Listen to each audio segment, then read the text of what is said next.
Olá pessoal, tudo bem? Hoje eu vou falar sobre o crime de tráfico de influência a pedido de um seguidor e amigo. Esse crime está previsto no artigo 332 do Código Penal Brasileiro.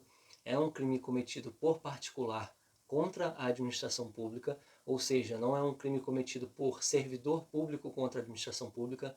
Nós sabemos que essa parte do Código Penal traz nomenclaturas, tipos penais muito parecidos, mas que alguns são cometidos por particular e outros são cometidos pelo próprio servidor público.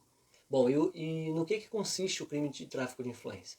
O crime de tráfico de influência é aquele em que o agente solicita, obtém, exige ou cobra vantagem ou promessa de vantagem sob pretexto de influir em ato praticado por servidor público.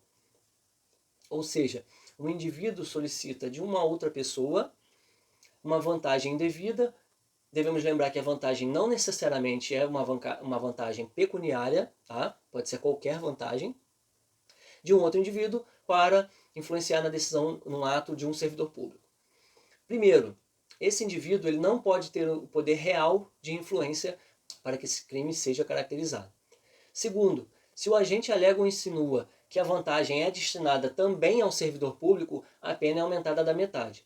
E por que isso? Porque, na realidade, ele não tem o poder de influência na decisão, ou porque ele não pode influir nessa decisão, ou porque o servidor público ele não tem essa mesma vontade de auferir vantagem para modificar uma decisão, ou simplesmente porque esse indivíduo ele não conhece servidor nenhum. Ele está praticando quase que um estelionato para poder auferir essa vantagem. Esse crime ele busca tutelar, proteger o bom nome, o bom prestígio da administração pública face à população. A gente deve ter muito cuidado, eu vou fazer essa primeira observação, que é não confundir o crime de tráfico de influência com o crime de exploração de prestígio. O tráfico de influência, o agente diz que pode influenciar a decisão, um ato de um servidor público. Genericamente, a gente deve excluir dessa previsão o jurado, o juiz, a testemunha, o promotor de justiça, o perito, o funcionário da justiça, o intérprete. Todas essas pessoas devem ser excluídas dessa conduta de tráfico de influência. Isso porque, se essa influência, um indivíduo diz que pode ter essa influência sobre um desses indivíduos, haverá o crime de exploração de prestígio, que é um crime previsto no capítulo dos crimes contra a administração da justiça, que está previsto no artigo 357 do Código Penal, diferentemente do crime de tráfico de influência, que é um crime cometido por particular contra a administração pública. Para que o crime reste caracterizado, não há necessidade de que o indivíduo receba essa vantagem. Basta que ele solicite, obtenha, exija ou cobre essa vantagem para que reste caracterizado o crime, pois esse crime é um crime formal. Né? Majoritariamente, a doutrina entende ser um crime formal, que é aquele em que não se exige o resultado para que o crime reste caracterizado, bastando a simples conduta solicitar, exigir, cobrar ou obter uma vantagem a fim de influenciar em ato praticado por servidor público. A gente deve ter cuidado que esses verbos do tipo penal, solicitar, exigir, cobrar, obter, eles se confundem um pouco com a figura da concussão e da corrupção passiva, que são crimes praticados por servidor público contra a administração pública. Eu vou exemplificar os dois tipos de crimes para ficar mais fácil a caracterização.